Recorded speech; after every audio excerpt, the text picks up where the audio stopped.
Hi, I'm Emily. Before we dive into my story, make sure to hit like and subscribe for more real-life tales. Now, let's get into it. I met Jack at the office 7 years ago. While I grew up in a modest household where we celebrated every small achievement because it meant so much, Jack came from a world of wealth and privilege, where luxury was taken for granted.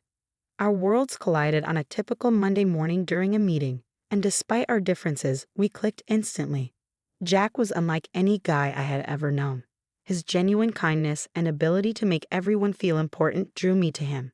But things were more complicated when it came to his family. His mother, always impeccably dressed in designer outfits, and his sister Lisa, who mirrored her mother's every attitude, saw me as a reminder of Jack's departure from their high-class norms. Really, Jack? You could date anyone and you choose someone from. Where did you say you were from again, dear? His mother would ask, her voice dripping with disdain, her eyes full of judgment. But Jack was always in my corner. It doesn't matter where she's from, Mom. Emily is amazing, he would defend, squeezing my hand under the table during every family dinner that felt more like a tribunal. Lisa's jealousy was impossible to ignore. Must be nice, snagging a rich guy to solve all your problems, she'd sneer when we were alone, making me question my place in Jack's world. Despite the chilly reception from his family, our relationship flourished. Jack proposed, and I said yes, dreaming of a future where love would eventually soften his family's harsh edges. But as our wedding day approached, their condescension turned into attempts to sabotage our happiness.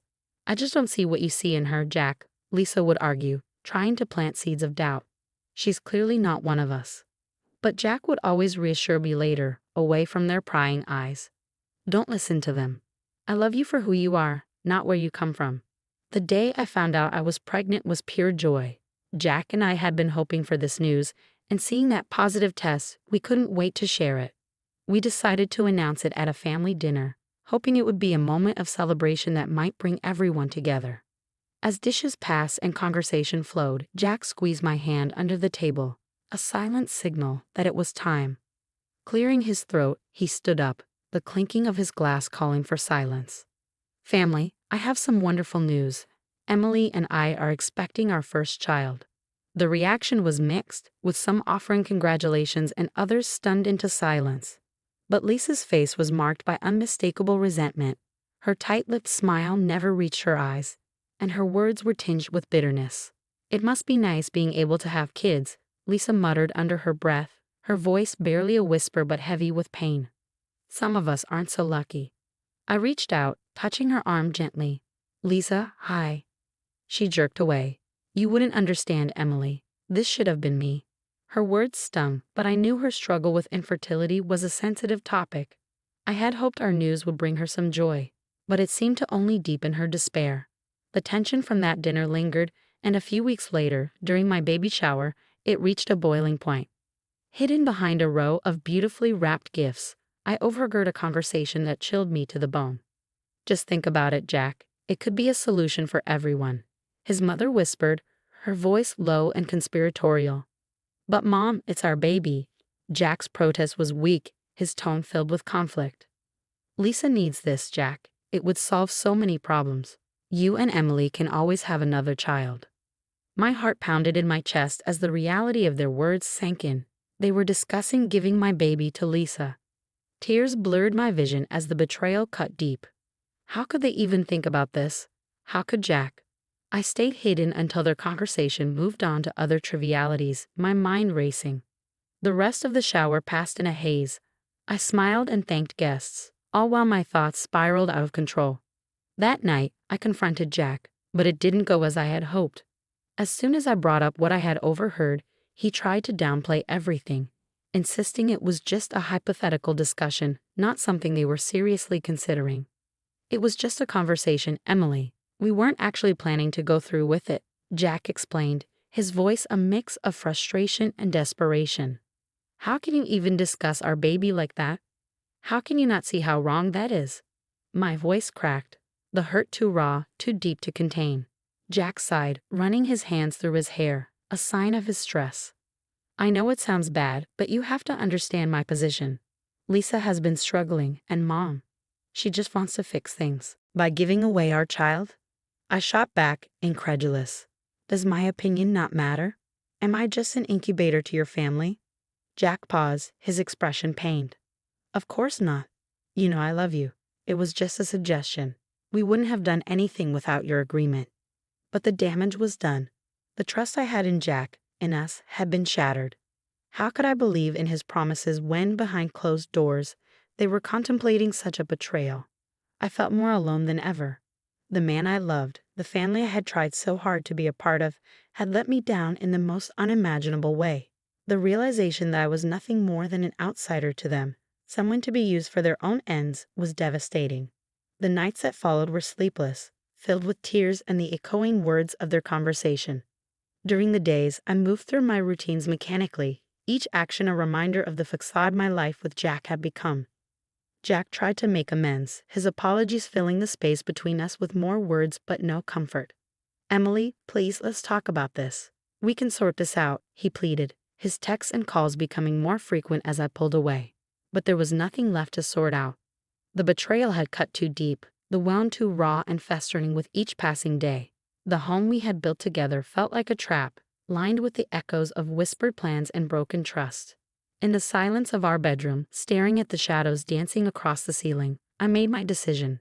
I couldn't stay, not with the weight of betrayal hanging over me, not with the constant reminder of what they had intended for my child. I needed to leave, to find a safe haven where my baby and I could start anew, free from the toxic ties that bound us to Jack and his family's manipulative schemes. With my decision made, the planning began in earnest. I reached out to my best friend Anna, who had always been my rock. I need to get out, Anna. I can't stay here. It's not safe for me or the baby.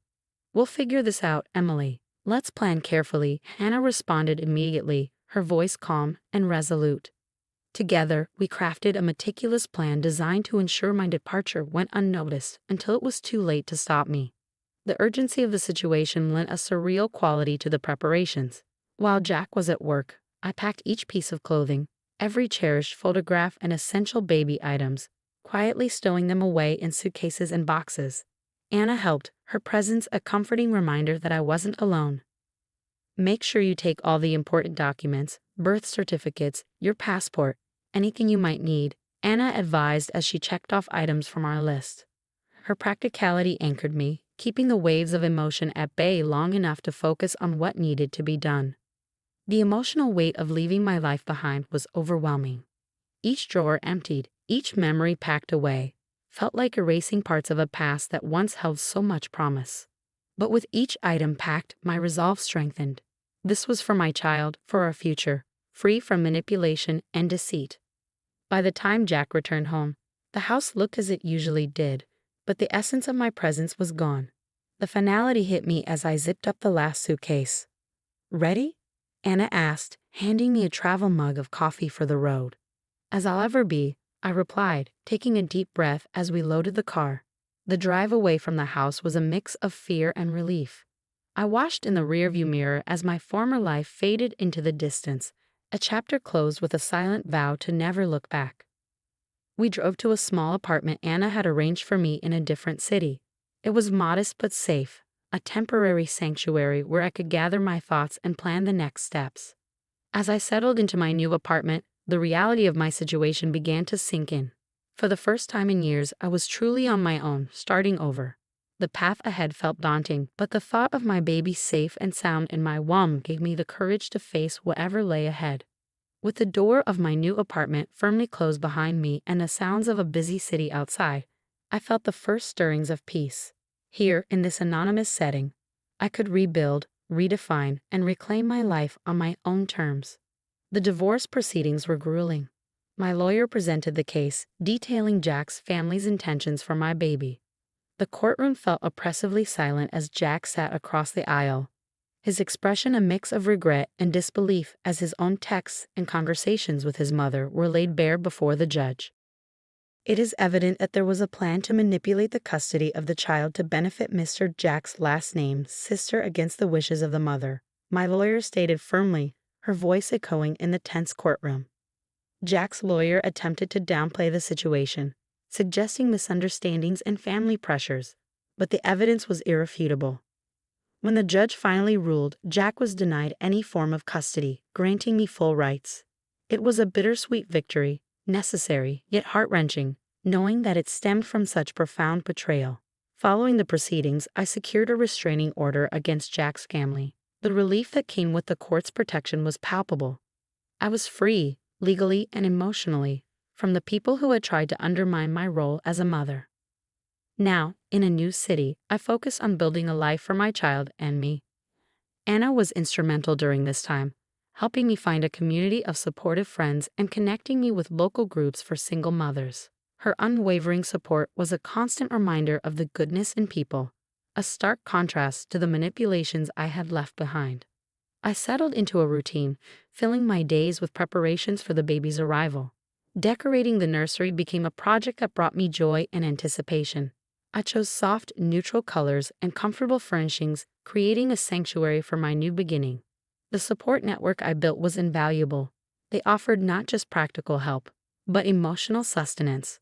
We shared stories, advice, and many meals, creating bonds that felt more like family than some of my own blood relations had been.